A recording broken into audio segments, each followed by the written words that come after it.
In this video, we'll wrap up a couple of important concepts for looking at populations as a whole with natural selection. And then we're going to look at some more advanced and complex types of analyses and models that are used as we're visualizing evolution across populations.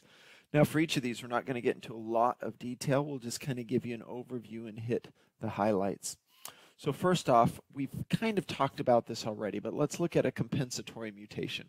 So remember early on we talked about how most new mutations are trade-offs, that you have a benefit, but there might also be a downside. This is particularly important when we have genes that are pleiotropic. So reminder, a pleiotropic gene is one gene that has more than one impact on phenotype. So you might have a gene that's a heat shock protein, and then also in a purified form forms the crystalline lens of the eye. Or you might have a gene that plays a role in early development, but also plays a role in adult tissue and does something different once that organism is an adult. So when we have a gene with two jobs, that's going to make it more complex when we get a mutation, and it's going to constrain it somewhat. But often what will happen is if that new mutation makes one of its jobs better, but it has a downside for the other job. But if overall the good outweighs the bad, it will still be an adaptation and be selected for. But what that means then is that you now have a side effect, if you will, of that new mutation that's detrimental. So a compensatory mutation is almost like a follow-up mutation. And it's still random, so it's not like these are directed or they occur more commonly after the original mutation occurs, but often there will be eventually a random mutation that will be beneficial enough and make up for some or maybe even all of the downside of that trade-off. So we can see this in bacteria. Bacteria have fixed multiple mutations in populations that make them resistant to antibiotics. And many of those result in slower reproductive cycles or other downsides for the bacteria. But then subsequent mutations have occurred that compensate for those original trade-offs.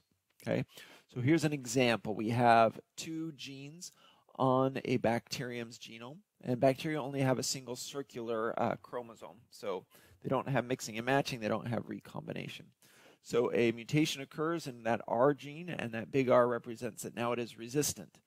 But that resistance comes with some downsides. And so later a mutation at a completely independent site compensates and makes up for most of, now notice it's not quite as good as it was before, but makes up for and gets it near to where it was prior to the resistance. Okay? And so with our modern synthesis, meaning that we have an understanding of genetics, we now have many, many tools and can sequence entire genomes, we're beginning to do more quantitative analyses. So not only does this gene impact a certain trait, but how much of that trait is influenced by that gene. And many, many genes have a very complex role. So remember, we can have genes that are pleiotropic, where one gene has multiple jobs. We can also have traits that are polygenic. So those are two vocabulary words we learned before, but they're good to refresh in your head. A polygenic trait is one trait that is controlled by many different genes. And although Mendel started with simple traits, with one gene, usually using two alleles, a dominant one and a recessive one, those were very simple genes, and he picked them on purpose. But most traits, as you probably have come to realize, are much more complicated than simply having one gene that controls it with a single dominant and a single recessive allele. Most traits are caused by many different genes, and each gene might play a different role in the overall trait. So we might have one gene that controls 30% of a certain trait. We might have another gene that controls 5%. And so we need to have ways that we can figure this out and discover all of the genes that might contribute to a particular trait of interest. Okay, a couple more concepts, and we'll look at quantitative trait loci analyses. A selective sweep happens very, very frequently in organisms that reproduce asexually, particularly as they are exposed to new environments. And antibiotic resistance in drugs is a great example of a selective sweep. In fact, we have inadvertently selected for multiple selective sweeps, one right after the other. So original wild-type bacteria were dangerous, and many people would die from different bacterial infections. Along comes penicillin. And so we start giving people penicillin and we overprescribe it, or people don't take it the full course, and so they nearly knock out the bacteria, but one that has a new mutation survives, and then suddenly all of the bacteria are descended from that one survivor. And so we end up with every single bacterium in the population resistant. And so now penicillin is no longer useful. So we switch to the next class of antibiotics, and the cycle starts again and again and again. And so now we have certain strains of bacteria, chlamydia, gonorrhea, tuberculosis. Many of these bacterial cause infections that used to be easily cured with a simple antibiotic now are very, very difficult to cure. And some of them are resistant to nearly every class of drug we have. And so we now have different procedures and different safeguards to try and reduce the rate at which these bacteria become adapted to and have a selective sweep go through the population. So soon every bacterium is resistant to that first antibiotic and then second one and so on down the line. And although these methods and these new procedures slow down the process, we're not going to completely eliminate it. But bacteria, because they cannot reproduce sexually, also have some there are some downsides to reproducing asexually, one of which is that you are always competing with every single individual in your population. So if we have two simultaneous mutations, here represented by this yellow color and the blue one, and both of them are beneficial. So the yellow and the blue do better than the white. And so they're both going to outcompete the white, the original type. But eventually they're going to start competing against one another for resources. And so whichever mutation is the best is eventually going to push out the other beneficial mutation. So we lose whatever that beneficial trait was. Now, in sexually reproducing populations, of course, this doesn't occur. We don't get clonal interference. There's still competition. But as traits become more and more common, eventually you will have two individuals that carry those two different traits mate, and some of their offspring will carry both traits. So we can very easily, in a sexually reproducing population, fuse together a suite of different traits. Now, to understand this in eukaryotes, we need to look, let's step back a little bit. Let's look at this idea, this concept of a selective sweep, but let's look at it in eukaryotic organisms that reproduce sexually. Now, it's very, very hard to sweep an entire genome. So notice back here with the bacteria, when this resistant drug swept and became common, everything else on the genome came along with it. So if there was something that was not as beneficial, that comes along with it. However, that doesn't occur in sexually reproducing organisms because of recombination. So the good and the bad all get mixed and matched every generation. Occasionally you get individuals that carry many, many good traits. Sometimes you get individuals that carry many, many bad traits. They usually don't do well and die off. But most of us are a mix of kind of beneficial and detrimental traits. So for instance, we're maybe going to get a little personal here. I have very not great eating habits, but I don't usually put on much weight, and that's not because I do anything really special. It's just my genetics. But I've got bad knees. I got joints in my knees that ache, and I'm probably going to have surgery on them someday. So, there are good and bad things that come along with everyone. But because of recombination, we can mix and match all of those traits. So when something is very, very beneficial and it sweeps through a population over generations of reproduction, in eukaryotic organisms, we don't end up fixing every single other allele that is linked to the beneficial allele. And the reason, again, is because of recombination. And recombination rates vary across different chromosomes. So this is just one chromosome showing that recombination rates are very, very high in some areas and very low, particularly in structural areas like the centromere. But there are low areas of recombination other places also. So recombination rates generally are enough to mix and match quite well for each generation. However, if a trait is really, really beneficial and is selected for so very, very strong natural selection, we can end up with something called a haplotype block. And a haplotype block is a short region of a chromosome with very low diversity across the population. And the reason for that low diversity is because there was strong selection on one gene in that area, and linkage brought the other alleles that were, for whatever allele was very, very good and is selected for very rapidly. It kind of drags, if you will, or the genes, so step back. the alleles that are right next to that beneficial allele are brought along with it as it is inherited, and so that genetic linkage causes these haplotype blocks. So here is a visual example of what's going on. Brand new mutation represented in gene D here, it's red, and it's really, really good. And so because just by chance it pops up next to the pink allele for gene E, pink is going to become more common very rapidly. And this yellow allele for gene C, yellow and then green. So these things will then get pulled through the population. And eventually if red becomes fixed, the things right next to it may become fixed also. But if there's a crossing over event before one of these things next to it becomes fixed, then we can still maintain some of the diversity. But typically we see much lower diversity when we are looking at alleles that are right next to a really, really beneficial allele that's swept through the population. One example in humans is for persistent lactase. Now, most mammals stop drinking milk at a fairly young age, right, when they're weaned, and they no longer use milk as an energy source. Humans, however, have adapted to use milk in most cultures, but we've adapted to use milk throughout our life cycle. Now, in most mammals, the genes that express lactase, that's the enzyme that digests the sugar in milk, those genes are turned off as they reach adulthood because they're not needed anymore. It's a waste to make this gene that has no purpose anymore. However, in humans, we have a mutated version, most of us, not everyone, but most of us have a mutated version of that allele, probably occurred, tens of thousands or hundreds of thousands of years ago, that allows us to take advantage of that extra food source. Some people still have versions. Some of them are inherited from anciently, or some of them may have even popped up recently. But there are some versions of that gene that don't work. But it seems to have been a strong enough advantage when it occurred originally to have been swept to high frequencies in the population very, very rapidly and dragged along alleles next to it. So there's still some diversity at these alleles right near it. So notice not all of these lines heading out horizontally represent the different alleles. So all of red is one allele. Here we have a couple of alleles at these other sites. Okay, but very, very strong sign that there was selection on this gene. All right.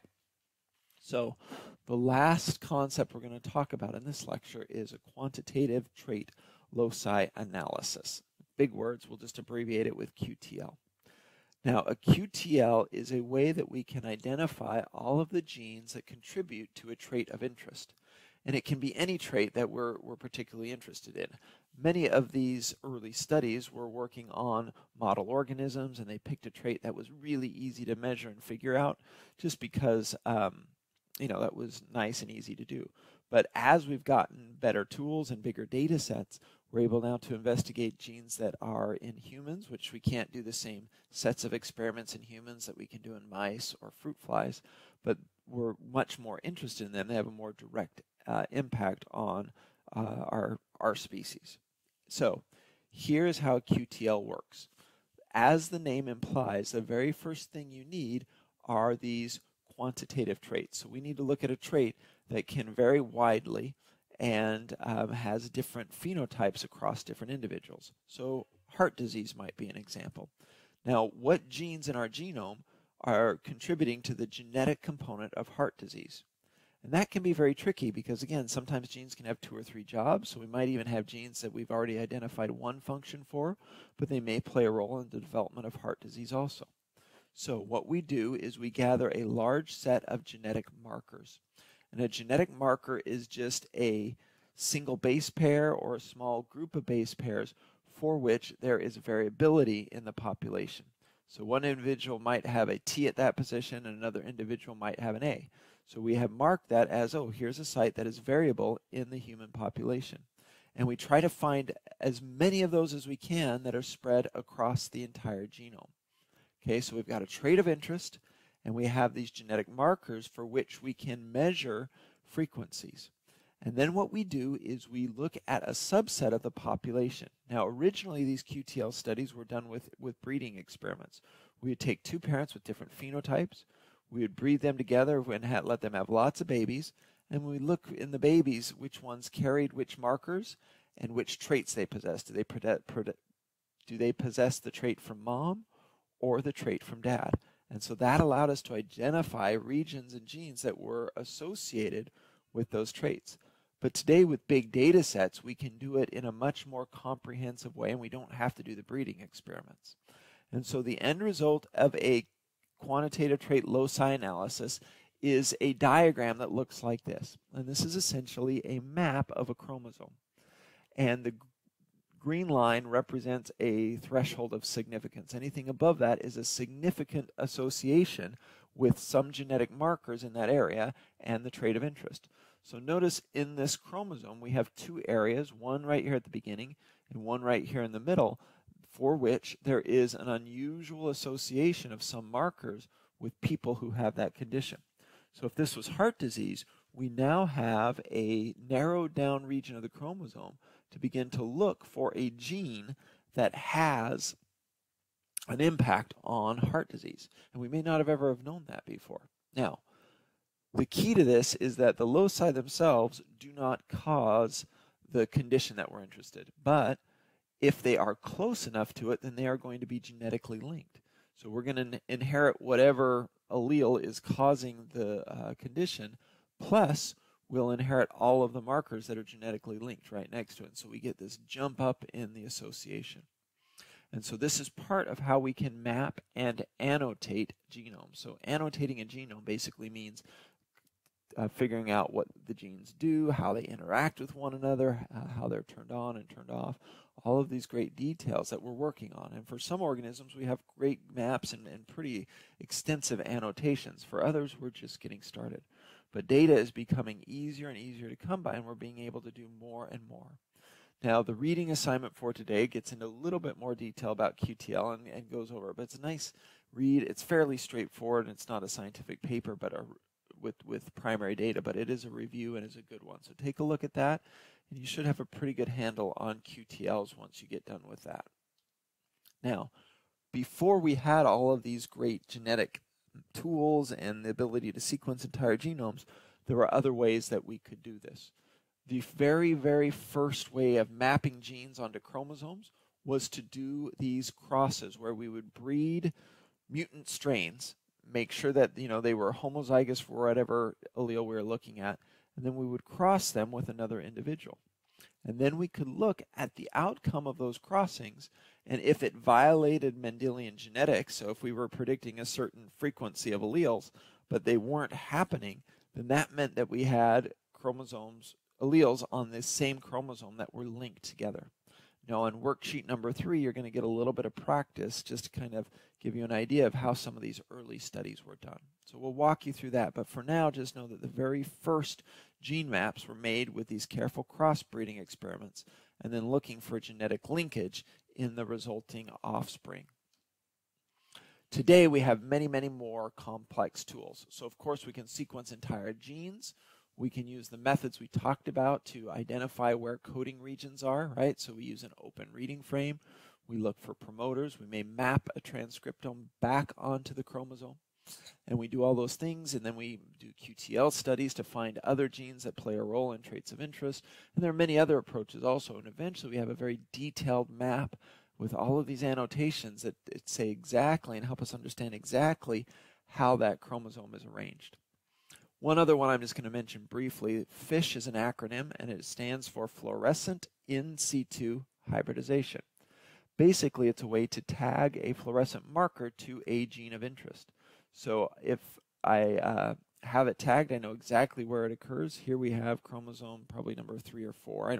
I just made that up. I don't know. But one of the human chromosomes with 2 different genes that have been labeled with fluorescent markers, a red marker for this gene and a green marker for that gene. There's the homologous chromosome. So it just jumps right out and is easy to find.